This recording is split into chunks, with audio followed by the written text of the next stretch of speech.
Nora's Tale, written and narrated by Perpetual333. Chapter 1, Nora and Dante. This is Nora, and I would like to tell you her story, starting with a simple breakdown of her life, leading up to her adoption. Nora was born to a pure white fluffy named Alice. The mother Alice had given birth to her first litter of babies. There were 5,000 total, with 3 being rare pastel colors, 1 being all white like its mother, and then there was Nora. She was born covered in gray fur with a lavender tail and mane barely poking through. As many fluffies do, Alice rejected Nora, since she was a vastly different color, calling her the Poopy puppy, and refusing to give her any attention or milk, while encouraging the other babies to tease and torment her. In the last instance of Nora trying to get milk from her mother, Alice took Nora by the ear and tossed her away, ripping off a small piece of her ear and leaving her bruised and dejected. Alice's owner Sammy was unsure what to do with the rejected baby. It was not a popular color, so she could not expect to get any money for her. But she was not into harming animals, though her husband Corey offered to deal with it by tossing it in the garbage disposal. She managed to convince him to let her ask around work if anyone was willing to take it. His response was simple. Find a home for the little shit rat by the end of work tomorrow, or it's going down the drain.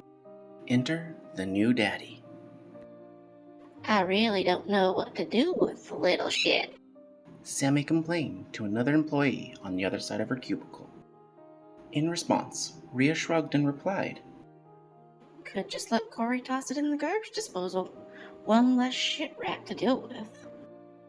Just finishing up on the phone with a client, Dante couldn't help but overhear the conversation going on next to him. So your Fluffy had her litter? He asked. What seems to be the issue? Sighing, she answered. She gave birth to some rare ones, but she also pooped out a crappy little gray one. And we want to get rid of it before any buyers come by. But I would rather not have it killed just for being born.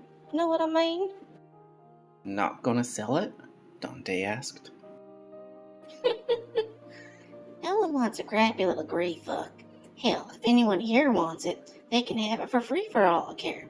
Just have to take it tonight. Sammy answered. Holding out his hand for her to shake it, Dante said, Sold! I have been thinking about getting one myself, but I don't want to stray from, possible diseases or overpriced ball of fluff from some other breeder. Grabbing his hand with a smile. Fine, it's yours, but we won't take it back if you change your mind, or if it turns out to be some annoying little smarty. Nodding and quickly turning back to his screen as another caller rings in, Dante gets back to work, smiling happily for the rest of the day as he deals with angry callers and upset customers, whispering under his breath just before he answers the phone, I'm so going to spoil this thing rotten. At night, Dante followed Sammy out to her family's little farm on the outskirts of town, where he met her husband Corey outside holding a small bundle of gray fur that shivered out in front of him like it was going to make a mess or something. Here. Corey shoved it into Dante's hands and abruptly turned around and headed back into the house. The little shit stain is your problem now. Walking through the front door before Dante could even say thank you.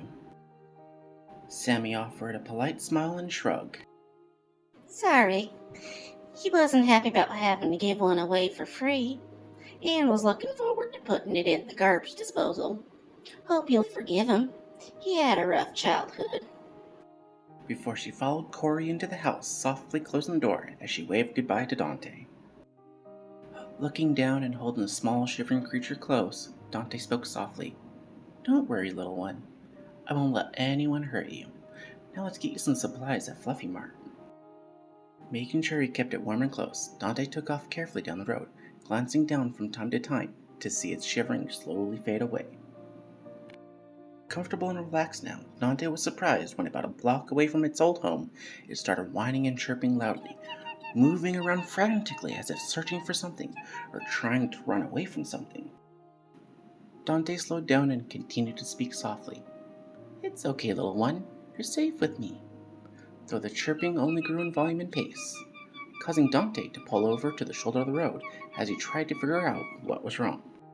Suddenly, the chirping stopped and the gray ball of fur started shaking as if it were terrified before there was an audible and Dante felt something warm and squishy come out of the back end. Sitting there looking down at the cowering thing, Dante chuckled at it, which seemed to surprise it and cause it to stop shaking, looking at him quizzically, with a small cocking its head from side to side, shaking his head and shifting Fluffy from one hand to the other while leaving the warm pile on his now dirty hand. Dante said, "Don't worry, little one. You get a pass on that for now. We can work together on teaching you where to go and how to let me know when you need to go," grabbing some napkins and cleaning his hand with it while searching for the alcohol wipes. "I grew up in a small farming community. I'm not unfamiliar with animals pooping and peeing on me, but would rather avoid it if we can." After finding the wipes and resettling the Fluffy close to him in hand, Dante took off down the road again. Getting into Fluffy Mart was easy. They were fairly dead, with it being around 8 at night at this point. Dante asked some questions and acquired not only some baby formula, Fluffy Chow, bedding, a litter box, and a large bag of Fluffy litter, but he also managed to get a business card for a reputable vet nearby that took good care of Fluffies. That night, after giving the baby Fluffy a bath and putting on her new collar, he'd been informed at the store that she was a female, Dante slept on the floor with her in a pile of blankets and pillows, cuddling little Nora close as they both fell asleep warm with full bellies and happy smiles.